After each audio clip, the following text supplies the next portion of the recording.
बिहार में चल रहे पंचायती राज चुनाव के तहत पांचवें चरण के मतदान को लेकर नामांकन का दौर जारी है। इसी क्रम में संपतचक प्रखंड के क्षेत्र संख्या 27 से जिला परिषद सदस्य पद की उम्मीदवार के तौर पर कंडाप तारनपुर पंचायत से डॉक्टर रविंद्र कुमार की पत्नी इंजीनियर कुमारी स्तुति गुप्ता ने पटना सदर अनुमंडल पहुंचकर अपना नामांकन दाखिल किया। इस अवसर पर उन्होंने मीडिया से बातचीत करते हुए बताया कि अगर जनता ने उन्हें मौका दिया तो वो किस तरह से क्षेत्र का विकास करेंगी। क्या कुछ आपका योगदान रहेगा?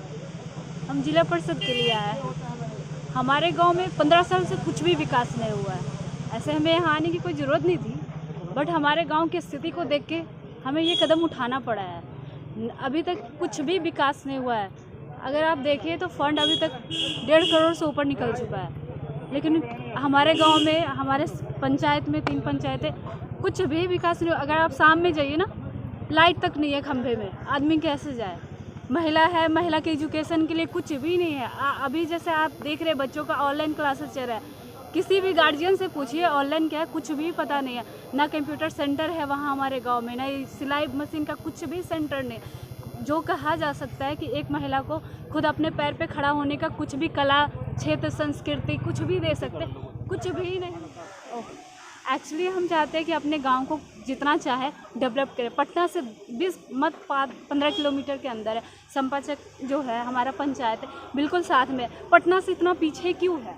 क्योंकि हम जो भी फंड मिलता है सारे खा पका आ जाते हैं। हम चाहते हैं पटना और हमारे गांव में कोई डिफरेंट ना रहे। आज अगर किसी को हम बोलते हैं अपने गांव का नाम कंडाप, कोई जानता नहीं, तारनपुर कोई जानता नहीं, लंका कछुआरा कोई जानता है। क्यों नहीं जानता है? क्योंकि वहाँ पे डेवलपमेंट नहीं है, कुछ भी नहीं है। बच्चे को सही ढंग से ना एजुकेशन है, उसके अंदर जो भी बच्चे इतना कुपोषण का शिकार है उनको सही हो सकता है। सबसे पहले हम महिला हैं तो महिला के लिए खड़ा होंगे, जैसे महिला के लिए आम शिक्षा उनके मदद कर सके।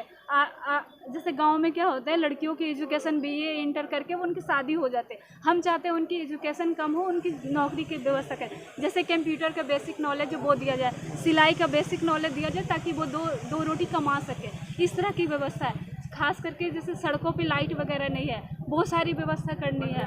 बच्चों के एजुकेशन ने जो गलती किया है उसका आपने देख रखा है, क्या आप लोगों को मिला है? कहते हैं ना कि एक बार जब मुंह जल जाता है तो छाछ भी फूंक के पीते हैं। अभी तक आप लोगों ने देखा 5 साल में क्या विकास हुआ है।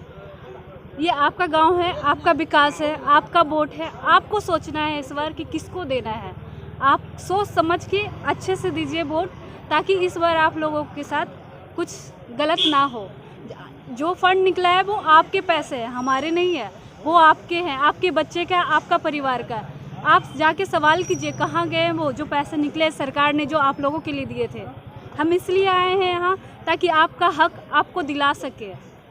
दोबारा आप गलती कीजिएगा तो हमारा क्या है, हम तो फिर से कंपनी ज्वाइन कर लेंगे। बाकी आपका, आपके बच्चे का, आपका गांव का, आपका विकास कौन करने आएगा? दोबारा कोई हिम्मत नहीं करेगा दोबारा यहाँ आने का।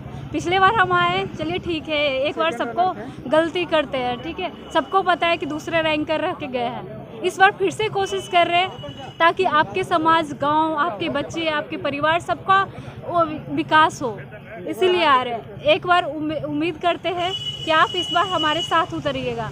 हमारे साथ हैं, हम आपके साथ हैं।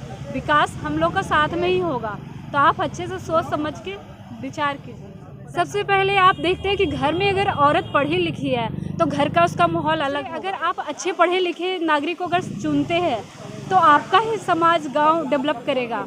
अगर आपने लास्ट टाइम जिनको चुना था उससे क्या उम्मीद थी आपकी? कुछ तो उम्मीद रहा होगा। कितने % खड़ा उतरी हैं वो, आप बता सकते हैं? क्या आप उनके घर पे जाके सवाल कर सकते हैं जो फंड निकला वो कहाँ गया? एक पोल पे लाइट तक नहीं लगी है, क्या विकास हुआ है? चलिए ठीक है, आपका सवाल करना हमसे जायज़ है कि हम क्या कर सकते हैं। आप एक मौका दीजिए, उसके बाद आपके पास सवाल पूछने के लिए कोई सवाल ही नहीं होगा।